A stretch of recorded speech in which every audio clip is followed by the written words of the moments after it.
우리들의 예배가 하나님 앞에 영광스러운 찬양이 되기를 원합니다. 하나님의 은혜로 벌써 1월 한 달을 살고 2월을 맞이했습니다. 2월은 다가오는 봄을 맞이하기 위해 준비하는 달이라고 생각합니다. 우리 자녀들은 입학도 하고 또 진학도 하고 여러 가지 일들을 하게 될 텐데, 우리 영락교회 성도들과 오늘 예배 방문하여 오신 분들, 그리고 또 영상으로 함께하는 모든 분들의 2월 한 달의 삶에 하나님의 평강이 충만하시기를 간절히 원합니다. 1월 달에 기도 우리가 시작했는데 계속해서 기도하면서 하나님 안에서 충실한 신앙생활 하시고 여러분의 가정에 하나님의 복이 임하기를 진심으로 축원합니다. 어느 날 늦은 밤 니고데모라는 사람이 예수님을 찾아왔습니다. 이 사람은 산헤드린 공회 회원으로서 존경받는 랍비였습니다. 요한복음 3장 1절은 이 사람에 관해서 소개하기를, 그런데 바리새인 중에 니고데모라 하는 사람이 있으니 유대인의 지도자라, 이렇게 소개하였습니다. 그런데 예수님과 이 니고데모의 대화가 어떻게 전개되었을까요? 일반적으로 누군가가 찾아오면 무슨 일로 왔느냐 이렇게 묻는 게 순서인데, 참 이상하게 예수님께서 그런 질문을 하신 게 없고 먼저 말을 시작한 쪽은 니고데모였습니다. 그런데 니고데모가 했던 말은 상당히 파격적인데, 그 이유는 예수님을 깎아내리는 사람들이 태반인 그 상황에서 니고데모는 예수님을 굉장히 높이는 말을 했기 때문입니다. 요한복음 3장 2절을 보면 이렇습니다. 그가 밤에 예수께 와서 이르되 랍비여, 우리가 당신은 하나님께로부터 오신 선생인 줄 아나이다. 하나님이 함께 하시지 아니하면 당신이 행하시는 이 표적을 아무도 할 수 없음이니이다. 하나님으로부터 오신 분이 틀림없어요, 이렇게 꺼낸 거예요. 여러분, 그 다음 말이 궁금하지 않습니까? 우리가 누구를 만났는데 처음 보는 사람이 우리를 막 칭찬하면서 막 굉장하십니다 이렇게 하면 우리 마음속으로 이 사람이 무슨 소리 꺼내려고 이렇게 뜸을 들이나, 무슨 얘기하려고 이렇게 멍석을 깔지, 이런 생각하잖아요. 여러분, 니고데모가 예수님을 이렇게 추켜 올렸는데 그러면 도대체 무슨 얘기를 꺼내려고 찾아온 것일까요? 그의 본론이 뭘까요? 그런데 여러분, 말씀을 쭉 읽어보면 니고데모는 예수님 앞에 심중에 있는 이야기를 꺼내보지도 못했다는 걸 알게 됩니다. 그가 그 이야기를 꺼내기도 전에 예수님께서 먼저 그의 자부심과 자존심을 산산조각내서 밑바닥으로 떨어지게 만드는 충격적인 말씀을 툭 던지셨기 때문이었어요. 예수님께서 그에게 하신 말씀은 짧은 이야기입니다. 요한복음 3장 3절에 보면 예수께서 대답하여 이르시되 진실로 진실로 내게 이르노니 사람이 거듭나지 아니하면 하나님의 나라를 볼 수 없느니라. 여러분, 이스라엘 사람들은 긴 세월 하나님의 나라를 기다렸어요. 누가 하나님의 나라를 보고 누가 하나님의 나라의 백성이 되느냐? 당연히 율법을 잘 지키는 사람, 율법을 정통하게 알고 가르치는 이 니고데모 같은 랍비야말로 제일 앞에 서 있는 사람이라고 생각을 했을 거 아닙니까? 그런데 예수님은 하나님 나라를 볼 수 없다고 단언하셨어요. 이걸 풀어서 말하면 이런 뜻입니다. 내가 유대인의 랍비요 산헤드린 공회 회원으로 이 사회에서 더 이상 거둘 수 없을 만큼 최고의 성공을 거두었고, 그 부귀영화와 신분과 그리고 자부심이 굉장하지만 절대로 그거 가지고는 하나님 나라를 볼 수도 없다. 내가 진실로 말하는데 거듭나야만 하나님 나라를 볼 수 있다. 그런데 거듭남의 비밀을 알고 있느냐? 이렇게 그의 심장을 찌르듯이 말씀을 던진 것이었어요. 그런데 니고데모가 거듭남의 영적 비밀을 알았을까요? 그는 무슨 말인지 이해조차 못했어요. 그가 막 당황해하면서 예수님께 했던 대답이 이렇습니다. 니고데모가 이르되 사람이 늙으면 어떻게 날 수 있사옵나이까? 두 번째 모태에 들어갔다가 날 수 있사옵나이까? 지금 예수님께서는 영적인 일을 말씀하는데 이 사람은 알아듣지도 못한 채로 늙었는데 어떻게 다시 나느냐, 어머니 뱃속에 다시 들어갔다 나오냐, 꼭 철부지 아이 같은 반응을 보이고 있잖아요. 여러분, 예수님의 그 질문을 받는 그 순간 그의 자존심은 산산조각이 났어요. 유대에 존경받는 랍비, 이렇게 영적으로 무지할 수가 있나? 그는 너무도 당혹스러워하면서 예수님의 말씀을 알아듣지도 못하는 자신의 처지에 마음 아파했을 것입니다. 도대체 무슨 이야기를 끄집어내려고 찾아왔는지 모르지만 그는 본론을 꺼내기도 전에 예수님에게 케어 펀치를 맞은 거예요. 바닥에 떨어졌어요. 내가 알아듣지도 못하는 말씀을 하시는구나. 깊은 번뇌에 빠진 밤이었어요. 여러분, 그 정도 신분의 사람이 찾아오면 우리 생각 같아서는 환대해주고 좀 칭찬해주고 좀 이렇게 높여주면 좋을 것 같은데 예수님은 왜 그를 저 밑바닥으로 끌어내리셨을까요? 사람은 물이 없으면 살 수 없습니다. 목이 마르면 물을 마셔야 살 수 있는 거죠. 그러나 여러분, 목이 마르다고 해서 오물이 둥둥 떠다니는 강물을 마실 수는 없습니다. 아무리 수량이 많은 강물이라도 오물이 떠다니는 강물은 생수가 아닙니다. 비록 그 양이 적다 할지라도 깊은 데서 솟아나는 샘물이야말로 우리를 살게 하는 생수가 되는 것입니다. 저는 인생도 그와 같다고 생각합니다. 대단해 보이고 아주 풍성해 보이지만 얕은 인생이 있는가 하면 굉장히 깊은 인생이 있다고 생각합니다. 여러분, 깊다고 하는 것은 낮음과 통하는 것이죠. 그래서 낮음이 깊음이고 깊음이 낮음인데 사람들은 그렇게 사는 걸 별로 원하지 않습니다. 좀 깊은 데 빠지지 않고 얕은 데서 편하게, 저 낮은 데로 내려가지 않고 좀 높은 데서 사람들에게 돋보이는 인생을 살고 싶어 하는 게 일반적이죠. 그런데 여러분, 하나님을 만나는 자리는 어딘가요? 하나님 앞에 진실된 기도를 드릴 수 있는 자리는 어디라고 생각하십니까? 우리가 말씀을 가만히 읽으며 묵상해 보면 우리 선배들이 하나님을 만난 자리, 하나님의 사랑을 진하게 경험하고 그 인생의 소용돌이가 일어나고 변화돼서 새 사람이 된 그 자리가 어딘가?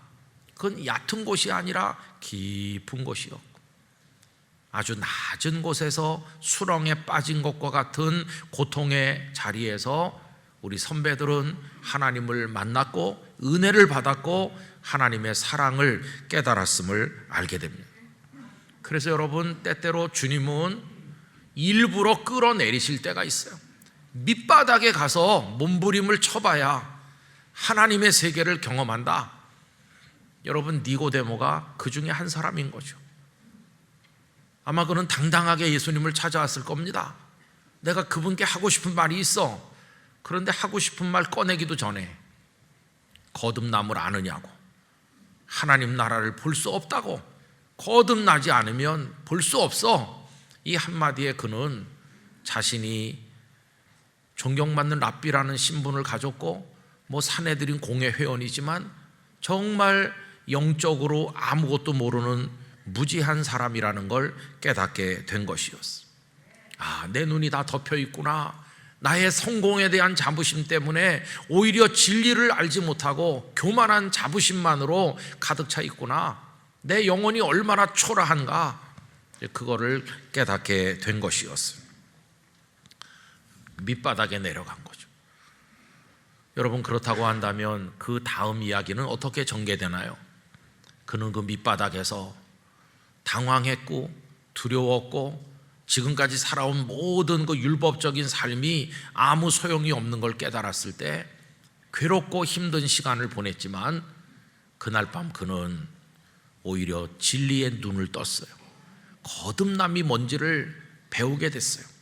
그리고 눈앞에 앉아 계신 겉으로 보면 초라해 보이고 별거 아닌 것 같이 보이는 그 예수라는 선생님이야말로 자신들이 그렇게 오랫동안 기다렸던 메시아라는 사실에 눈이 열렸어요. 그래서 그는 그날 예수님의 사람으로 거듭나게 되었습니다.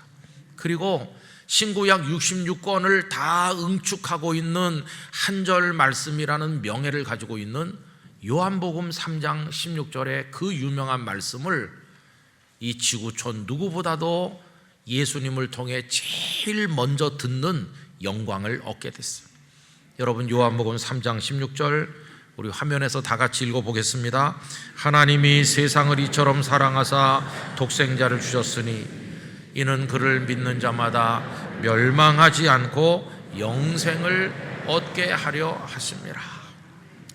내 눈앞에 계신 이분을 믿기만 하면 멸망하지 아니하고 새 사람으로 거듭나서 영원한 생명을 얻게 되는구나. 눈이 탁 열렸어요. 여러분, 그 다음에 니고데모는 어떻게 되었나요? 요한복음을 계속 읽어보면 산헤드린 공회가 예수님을 막 공격할 때 그는 용기 있게 나서서 예수님을 옹호했습니다.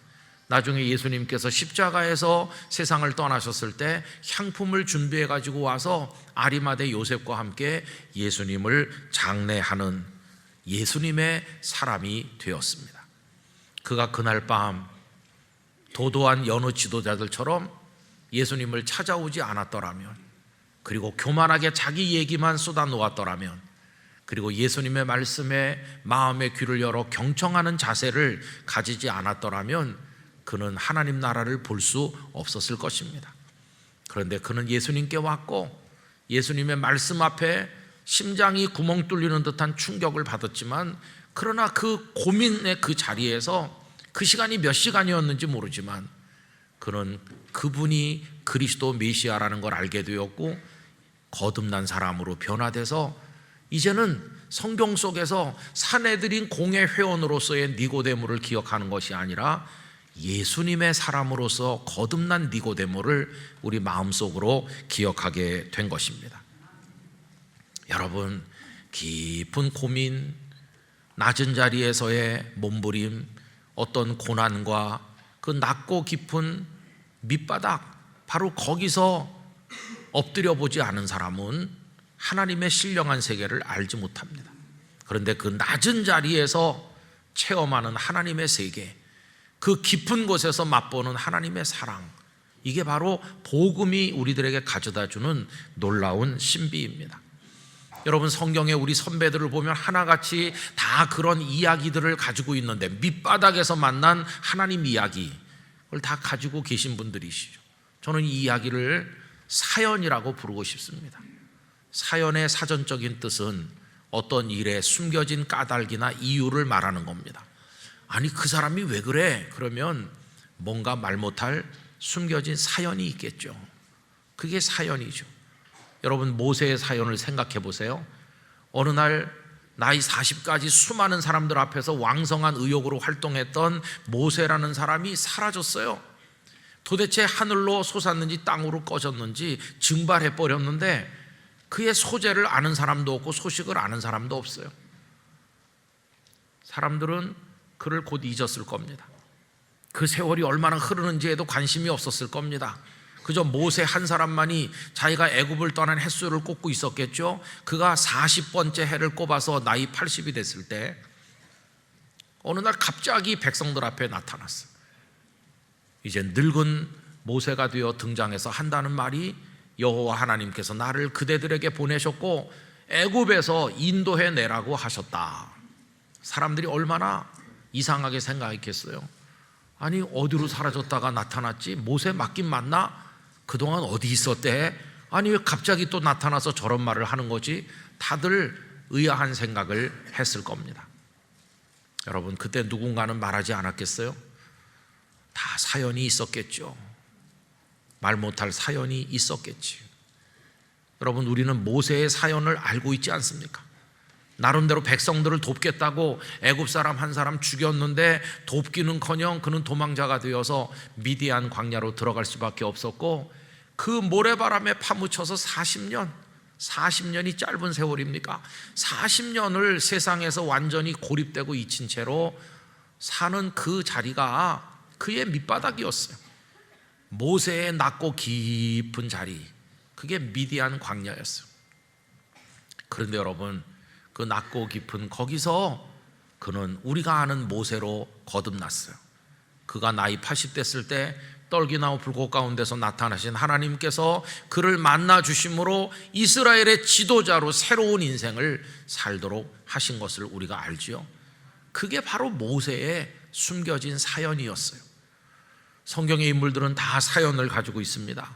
니느웨의 길거리를 다니면서 하나님의 말씀을 외치는 그 요나에게는 하나님의 말씀을 거역하다가 물고기 뱃속에 들어갔다 나온 부끄러운 사연이 있고, 예루살렘 광장에서 수많은 순례자들 앞에서 말씀을 외치던 베드로, 요한 사도들이 대단해 보였지만 그들에게는 자기들이 사랑하고 존경하고 그리고 구주로 믿기까지 했던 그 스승 예수님을 버리고 도망친, 그리고 심지어는 모른다고 3번이나 말한, 차마 남한테 말 못할 사연이 있지 않습니까?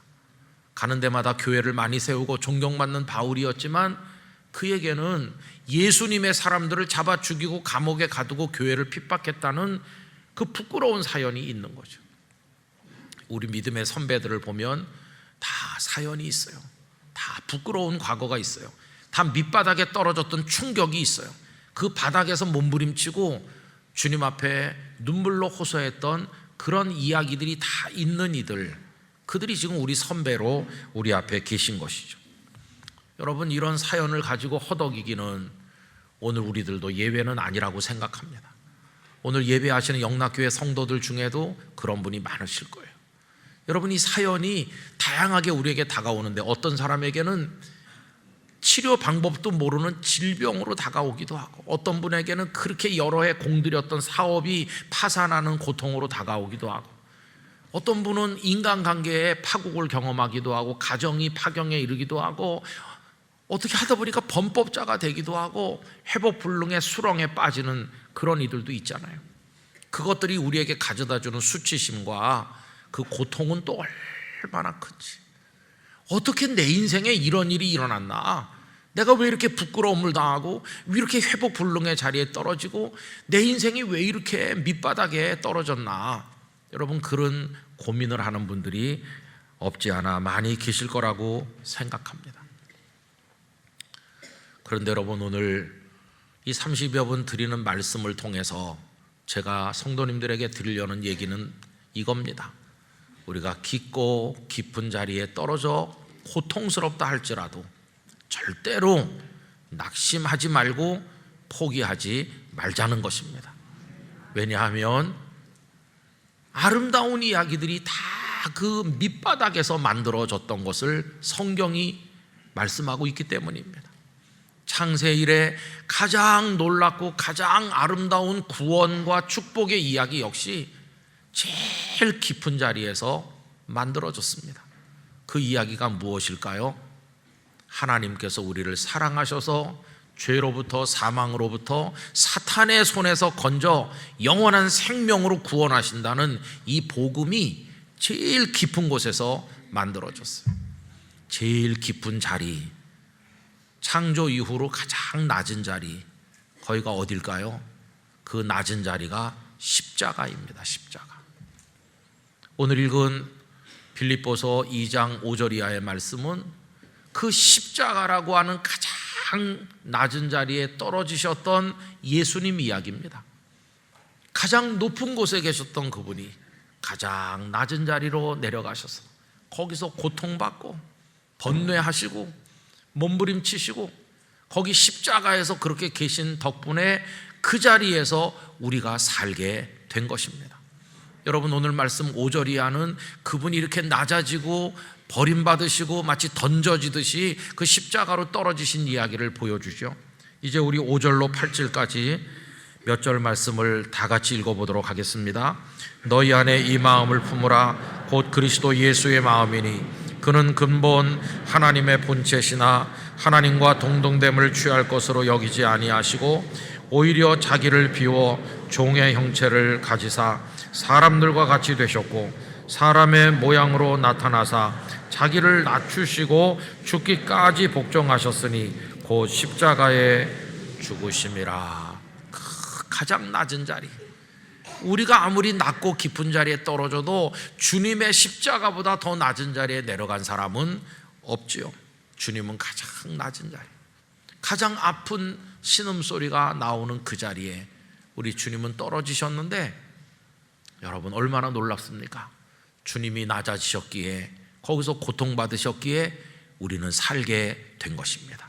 아름다운 생명의 이야기가 거기서 만들어지게 된 것이에요. 그래서 십자가의 자리가 어떻게 달라졌나요? 그 수치스러운 자리가 영광의 자리가 되고, 죽음이라는 실패의 자리가 부활이라는 승리의 자리로 바뀌게 되고, 못 박혔던 죄수이신 그분이 이제는 만왕의 왕이요 만주의 주가 되신 것입니다. 그거를 그 다음 절부터 보여주고 있죠. 9절 이하를 같이 읽겠습니다.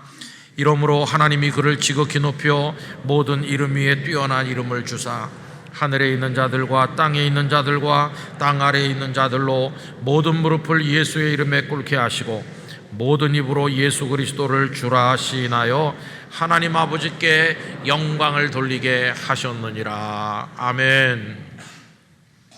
그래서 여러분, 우리 예수님을 보면서 내가 지금 낮은 자리에 떨어졌구나, 내 인생이 왜 이렇게 고난이 왔을까, 이 고통이 너무 견디기 힘들구나, 그런 상황에 계신 우리 성도님들 꼭 기억하시기 바랍니다. 그 낮은 자리가 영광의 자리로 바뀔 줄로 믿습니다. 거기서 하나님을 만나게 될 줄 믿습니다. 그 자리가 아니었더라면 맛보지 못할 하나님의 은혜를 체험하시게 되기를 기원합니다. 신학교 들어갔더니 참 이상하더라고요. 그냥 그 식권을 살 돈이 없어가지고 굶기를 밥 먹듯 하는 사람이 이방 저방에 많더라고요. 그리고 수업 받다가 졸도하는 친구도 있고, 그냥 지병, 회복 불능의 지병을 앓고 들어온 사람도 있어요. 아니, 저렇게 허약한 사람을 왜 하나님 불렀나?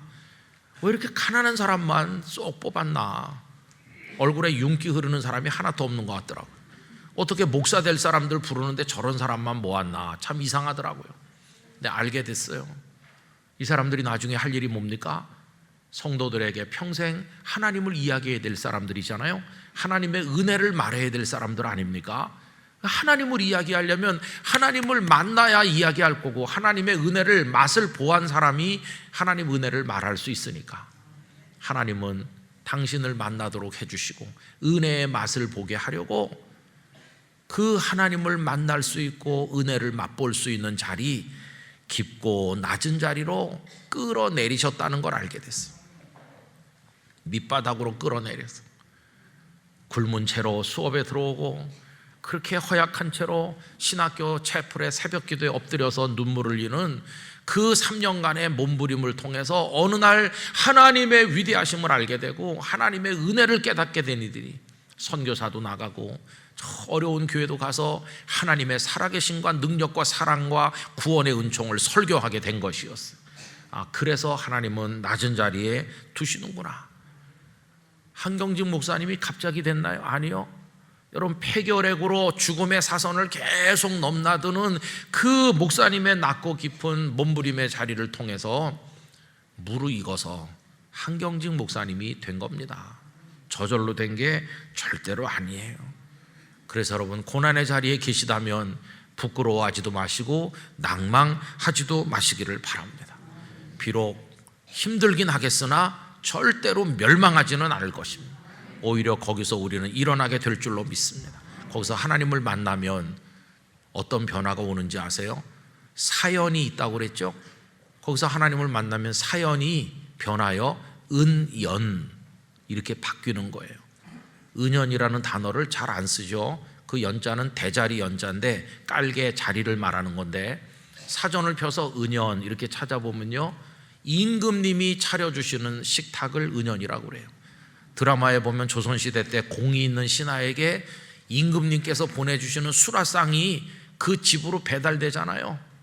임금께서 우리 집에 밥상을 차려주신다, 가문의 영광이죠. 그게 은연이라고 하는 것이에요. 근데 성경에 보면 이 땅의 임금이 아니라 온 우주 만물의 통치자이신 하나님이 차려주시는 밥상을 받은 사람이 있잖아요. 그 사람이 누구냐 하면 다윗이죠. 다윗은 그 밥상을 받은 사람이에요. 그런데 그 상을 받기 전에 그가 먼저 겪은 게 뭡니까? 시편 23편에 보면 내가 사망의 음침한 골짜기를 다닌다고. 그 사망의 음침한 골짜기, 무수하게 전쟁터에 있었고 화살이 빗발치는 곳에 있었고 사울 왕의 칼날이 눈앞에 어른거리는, 그래서 들판에 노숙도 하고 동굴에 숨기도 하고 그 사망의 음침한 골짜기, 거기가 다윗의 깊고 낮은 곳이었어요.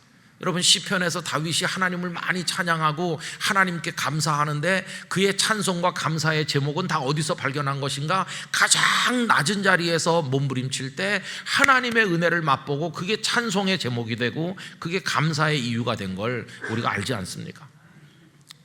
다윗이 그렇게 살았어요. 가장 낮은 곳에서. 저에게도 가끔 어디 가면은 목사님이 받은 은혜를 간증해 달라고 그래요. 뭐 설교할 때 또 그렇게 하잖아요. 그럼 제가 무슨 얘기를 할까요? 제가 아주 잘 되고 있을 때, 제가 건강할 때, 제가 모든 게 형통할 때 얘기를 할까요? 아닙니다. 그렇게 얕은 자리에 있을 때, 뭐 별로 어려움이 없는 자리에 있을 때는 은혜를 말할 게 없더라고요.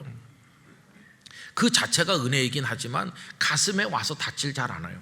근데 제가 하는 얘기는 병명도 모른 채로 치료도 못 받고 마비된 채로 여러 달 살 때, 그때가 가장 깊은 고난의 자리인데 거기서 만났던 하나님의 능력, 이게 평생을 가는 거예요. 평생. 우리 아이들이 정말 중병으로 인해서 살아나올지 장담도 못할 수술실에 애가 들어갈 때 그런 자리에서 만난 하나님의 사랑이 지금까지 저를 지탱해 주고 있고, 교회가 부도 위기에 몰려서 공중분해되기 직전에까지 갔는데 그런 절망의 자리에서 경험한 하나님의 능력이 오늘까지 저를 지탱하는 거예요. 그래서 간증해 주세요 그러면 좋을 때 얘기를 하는 게 아니라 다시는 기억하기도 싫고 다시는 그런 일이 있을까 봐 너무도 두려운 그때 일을 이야기하게 되는 것이에요. 이상하죠. 그 깊은 자리에서 하나님을 제대로 만나고 은혜를 받고 그 은혜에 대한 기억과 확신이 이렇게 모자이크처럼 맞춰져 가지고 우리의 삶을 지탱하고 하나님을 바라보도록 만들고 있으니 참으로 놀랍지 않습니까? 그럼 다윗이 하나님이 차려주시는 식탁을 받았다고 하는데 그게 무슨 얘기인가? 여러분, 시편 23편 5절의 말씀 우리 화면에서 다 같이 읽어보실까요? 주께서 내 원수의 목전에서 내게 상을 차려주시고 기름을 내 머리에 부으셨으니 내 잔이 넘치나이다. 할렐루야. 옛날에 어렸을 때 잘 못 읽어갖고 주께서 내게 상을 차려주시고 그러면 상장 주는 건 줄 알았어. 우등상 이런 거. 근데 그게 아니고 이게 밥상을 차려주신다는 거예요. 아까 그걸 은연이라고 그랬잖아요. 하나님이 차려주시는 식탁. 그거를 사망의 음침한 골짜기를 헤매고 다녔기 때문에 그 밥상을 받게 된 거예요. 여러분, 기독교 영성은 얕은 곳을 향해 가는 게 아니라 깊은 곳을 향해 가고 높은 데서 으스대는 그런 자리를 찾아가는 게 아니라 낮은 자리에서 엎드리는 그걸 바라보고 가는 게 기독교 영성의 방향성입니다. 그건 어려운 거죠. 그런 고난은 아무도 좋아하지 않아요. 그래도 기독교 영성가들은 그 낮은 자리에서 하나님을 배웠기를 소원하였어요. 그 고난 속에서 주님을 만나기를 갈망했던 분들이세요. 여러분, 힘든 분들이 많으실 겁니다. 하나님, 제가 욥만큼 힘들진 않아도 저도 욥 비슷해요. 너무 지금 살기가 힘들고 어려워요. 희망이 없어요. 그런 분들이 계실 거예요. 그러나 여러분, 그 자리에서 하나님의 식탁을 받게 되시기를 축원합니다. 절망하지 말고 하나님 앞에 나가시기를 간절히 기원합니다. 세상 살기가 참 어렵죠. 참 어려운 세상이에요. 어떤 때는 죽지 말고 오래오래 살았으면 하지만 어떤 때는 인생이 너무 힘이 드니까 다 이렇게 밑바닥에서 허덕이면서 고난당하고 부끄러움당하고 그런데 말씀은 우리에게 거기가 은혜의 자리다 이렇게 해주시는 거예요. 여러분, 이제 잠시 후에 부를 찬송가가 1절 가사가 이렇게 시작돼요. 내가 깊은 곳에서 주를 불러 아뢰다고. 내가 깊은 곳에서 주를 불러 아뢰니 주여 나의 간구를 들어주심 바라고. 이 찬송을 이제 부를 건데 이 가사가 누구의 가사인지 아세요? 종교개혁자인 마틴 루터의 글이에요. 종교개혁의 깃발을 들었지만 얼마나 안팎으로 많은 고통을 받으면서 좌절하고 또 좌절하고 또 떨어지고 또 밑바닥에 내려가서 몸부림치면서 깊은 곳에서 주님을 부른 것이, 그러나 그는 승리자가 되지 않았습니까? 우리 영락교회 성도들 모두에게 어려운 중에 임하는 하나님의 은혜가 풍성하시길 바라고, 여러분들의 간증거리가 많아지시길 바라고, 주님이 차려주신 식탁 앞에 앉는 영광을 누리시기를 간절히 축원합니다. 기도하겠습니다. 거룩하신 아버지 하나님, 왜 이런 일이 우리에게 일어나나? 왜 나만 이렇게 불행한가? 왜 이렇게 수치를 당하고 왜 이렇게 밑바닥에 떨어져 있나?